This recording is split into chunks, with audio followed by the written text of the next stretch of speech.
Hey, what's happening guys? This is Bharat Nagpal and today we are checking out the new Lenovo P2. This is a giant phone with a giant battery, a 5100 mAh battery in a thin size. So let's get started.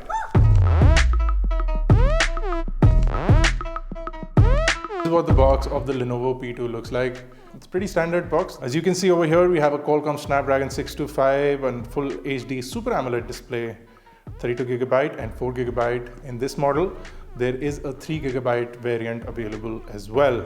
Now the most important thing according to me is the 5100 mAh battery, and I want to see how slim this phone is because they're talking about it being a really slim phone. So let's get the box open and see what all is inside the box.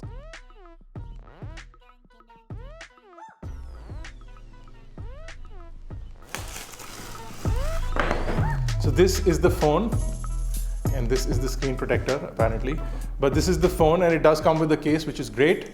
I'm going to get the phone out of the case. I want to see how slim this phone is. So it's incredible to see that this phone comes with a 5100 mAh battery. The phone is automatically turning on because I pressed the power button. I'm going to put it to the side and see what else is inside the box while it boots up over here.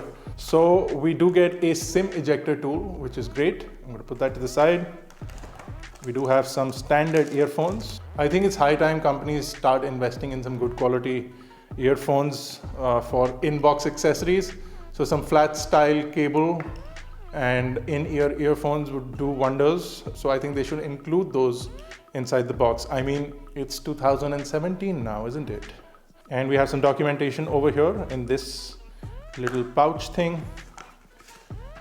So we have the quick start guide, and then we have the warranty.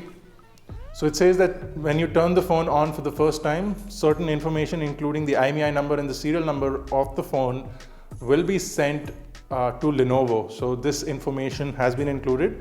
It takes less than 1 KB of data, but it's good that they've mentioned this, that it sends some information to Lenovo to tell the company where this phone has been registered.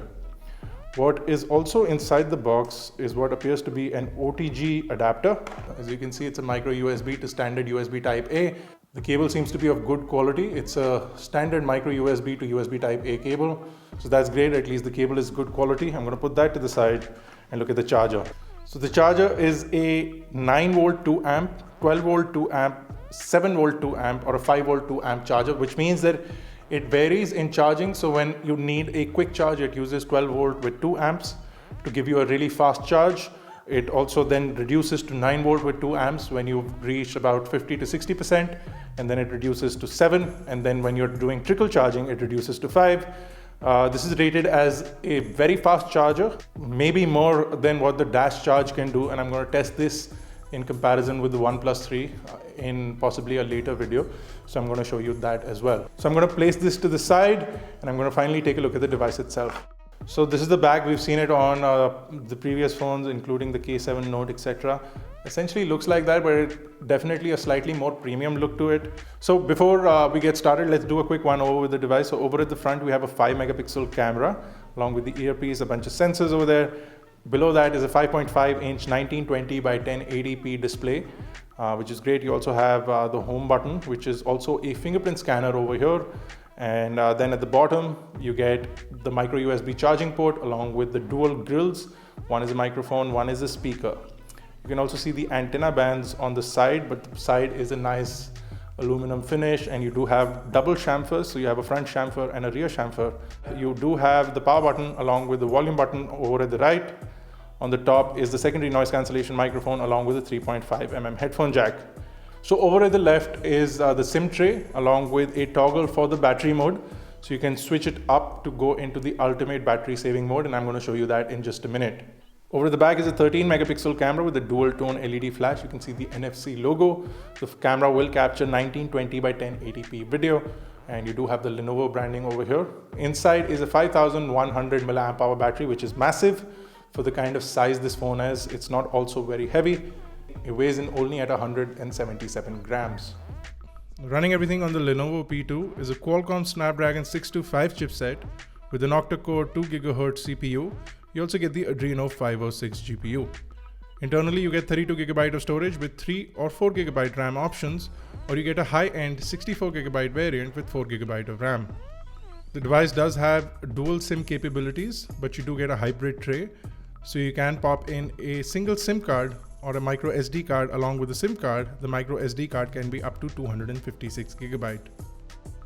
Okay, this is essentially what the user interface looks like. It's really fast and fluid. Lenovo has cleaned up their UI quite a lot, and you see little or no bloatware. You do have Truecaller and UC browser installed, and hopefully you can get rid of them. So if I try and delete them, I can uninstall the UC browser and I can uninstall Truecaller. So if you want to get rid of these preloaded applications, you can do that, which is fantastic. You do have the Lenovo Companion app as well, which gives you certain things that you need to know about your phone, including updates, diagnostics.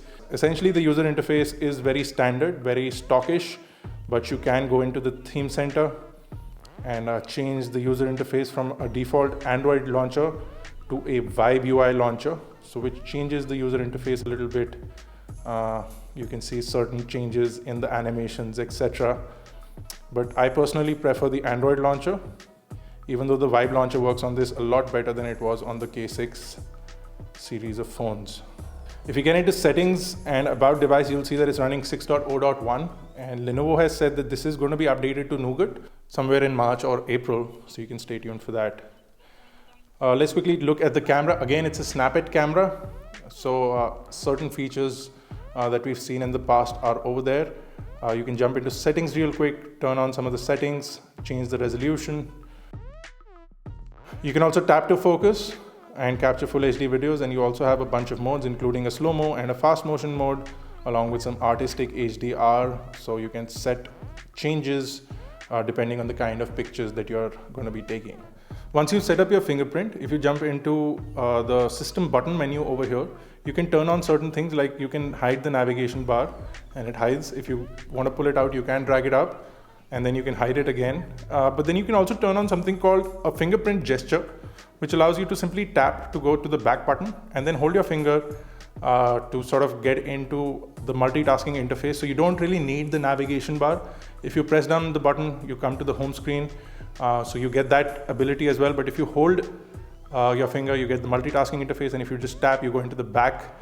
The display looks pretty nice. It's got great viewing angles and good colors. Since it's a Super AMOLED display with a 1080p resolution, we're going to be testing it outdoors as well as indoors, and we're going to be telling you how that looks. Overall, the device seems like a really nice phone. It's not extremely heavy, is what I expected, since it had a 5100 mAh battery. You do have this ultra power saving mode, so if you just switch this toggle, you'll come into this ultra power saving mode, and then it gives you basic things like phone call capability. You can jump into your contacts and send some SMSs, and then you can add certain basic features like the radio, calendar, calculator, and clock, and you can have all of those apps here, so things that you use. And that's about it. It'll also tell you that you have about, now considering that I have about 56% battery, it's telling me that I have 57 hours and 15 minutes of battery remaining, which is crazy. If you have 100% battery and you turn into this mode, you'll get like days and days worth of battery life with this device, which is absolutely fantastic. I'm going to be testing all of those things out and giving you a full review of the Lenovo P2. So stay tuned for that. If you have any questions or queries, drop them in the comment section below. We'll try and cover them up in the full review. You can also catch us on Facebook, Twitter, Google+. Make sure to check out the iGyaan t-shirts. They're available for sale now. The link to buy them is in the description below. This has been Bharat, guys. Thank you for watching. You can also get quick updates for everything on Instagram and Snapchat, so you can follow us there as well. All the links to everything are in the description below. I'll see you guys in the next one.